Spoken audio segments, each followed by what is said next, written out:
Hey everyone, I'm Laura Gdenik. I'm an astrologer and a therapist, and I'm here to give you the astrology for the weeks of February 24th through March 10th, 2025. So the first thing we have is tomorrow, Tuesday the 25th, we have Mercury making conjunction with Saturn. Mercury is planet of the mind, communications, how we think, how we communicate in general, commerce, business.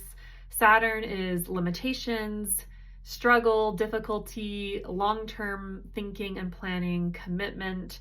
So this aspect can bring about a couple different things. First of all, you might notice having more serious or difficult conversations with people or interactions, more serious or difficult thoughts or news. Yes, Saturn is a malefic planet. It's not always, as uplifting as, say, Jupiter or Venus.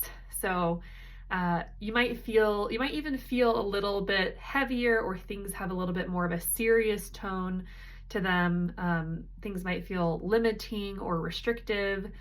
And it could be also that you start something or you have a conversation with someone about something that's going to take time, that's going to play out over time. Saturn is a planet that thinks about the long term, thinks about sustainability, what's going to last 10 years from now. So it's kind of like maybe even starting something that might play out over the course of the next several years even. Then on Thursday the 27th, we have a new moon in Pisces at 9 degrees of Pisces.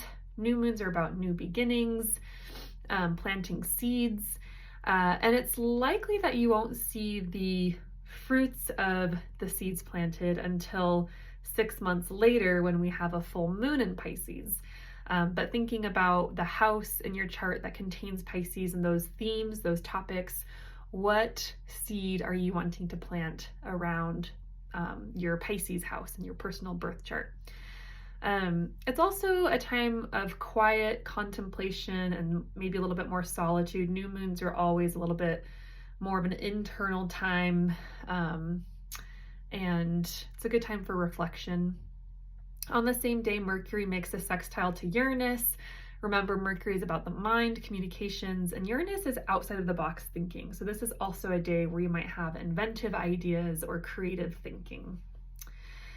March 1st on Saturday, this is when we have some of the big astrology going on. We have Venus stationing retrograde at 10 degrees of Aries. So Venus's retrograde is going to last several months. And whenever Venus goes retrograde, she helps us to review Venusian themes. Now, what are Venusian themes? They are relationships, past, present, pleasure, joy, fun, how we have fun, how we create, how we come together, collaboration. Venus also represents women or LGBTQ plus folks, women issues, style. So Venus's retrograde is going to have us be reviewing these themes for the next couple of months. And Venus in Aries is very bold. She's very action oriented. She's not afraid to be seen. Venus in Aries is a Mars ruled sign. Mars is all about taking action, protecting, defending, going for it, being courageous. So Venus in Aries is bold and courageous. And you might even be reflecting on these themes in a more bold and courageous way. And Venus is going to retrograde back into Pisces eventually. So this is really going to bring together your Aries and Pisces houses in your personal birth chart. So these two houses, the themes or the topics that are represented, will be somehow linked together during this Venus retrograde. And sometimes Venus retrogrades can have us review our relationship with women, or even like women in the workplace or at home, or at your child's school, or there's all these different ways where Venus can have us be reviewing our relationship to various women in our life. So also you might notice reviewing past relationships, old loves, how you show up in relationship as well. So we'll definitely be reviewing and continuing to go over this Venus retrograde in future videos throughout the process as well. Okay, March 2nd on Sunday, Mercury comes together with Neptune. Mercury, once again, planet of the mind, communications, also things like the internet, local travel, technology. And when Mercury comes together with Neptune, a very dissolving planet. Mercury is a planet that wants to put things together, wants to kind of dissect and understand, and Neptune is like dissolve, go into the whole, look at things from a holistic perspective. Neptune is very dreamy, illusory, confusing, nebulous. So this is a day for daydreaming, doing things in a non-linear way, lowering your expectations, or maybe having your expectations be that communications may be hazy, unclear, there might be miscommunications, things might not be very direct. You might want to escape a little bit, and sometimes we need that, but it's about, I think, finding healthy ways to escape and to give ourselves that break that we're seeking. On the same day, the sun makes a square to Jupiter. So Jupiter is big, optimistic, philosophical, generous. So we might also feel this kind of like big energy of looking at things from the whole.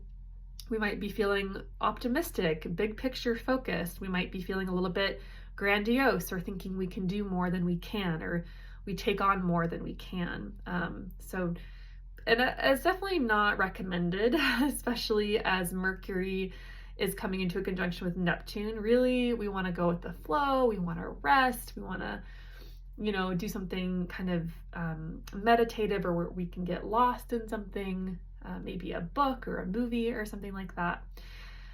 But you might also be noticing that Sun-Jupiter energy of wanting to do something grand. Okay, then Monday, March 3rd, Mercury heads into Aries. This is where Mercury will retrograde as well on the 15th of March. So both Mercury and Venus are going to be retrograding in Aries and back into Pisces. So once again, this is going to link your Aries and Pisces houses together in some way. In the meantime, though, while Mercury is in Aries, Mercury is fiery, passionate, clear, direct. Suddenly we get out of the sludge of Mercury conjunct Neptune in Pisces, and we come into clear, concise, direct Aries, which I'm excited for. I don't know about you guys. I've been feeling, since Mercury's been in Pisces, like I've been in a dream. It's been very kind of strange and kind of weird as a Mercury Virgo person, the opposite sign. So so I think Mercury in Aries will be kind of nice. It'll be quicker. You'll kind of maybe wake up from if you felt a little bit sluggish or daydreamy, you'll be able to get more done. So it's kind of, every placement wherever any planet is, there's always kind of pluses and minuses. Like, I love Mercury in Pisces for creativity, for, writing poetry, playing music, these more creative acts. But Mercury in Aries is great for if you want to get more done, be more productive, these kinds of values.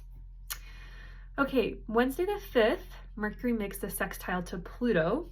Pluto wants to go deep beneath the surface, figure things out, figure out what's really going on. So our minds become a little bit more cathartic, intense, deep. We want to have deep conversations with people. We want to look into things deeper. We want to do a lot of research. Let yourself go there. It's in the energy, it's in the air. And then on Friday the 7th, the Sun in Pisces makes a trine to Mars in Cancer. So Mars is our courage, it's how we take action, it's our energy. So this really brings about courageous energy or courageous action, and the energy to do something, to stand up, to act, take a stand for something. Maybe do the thing that you've been wanting to do, that maybe you haven't felt as motivated to do. And That's going to be feeling really nice, especially as Mars just recently stationed direct. Mars has been retrograding Cancer for the last couple months. Talk about sluggishness and slowness and needing to tread carefully and protect and defend and, um, you know, take caring action. That's Mars in Cancer, caring action. So the Sun trine Mars in Cancer, now moving in a direct motion. We might be implementing more and more of these qualities of like, how can I take actions that show care? How can I take actions that protect those who are vulnerable, those who need protection in our society?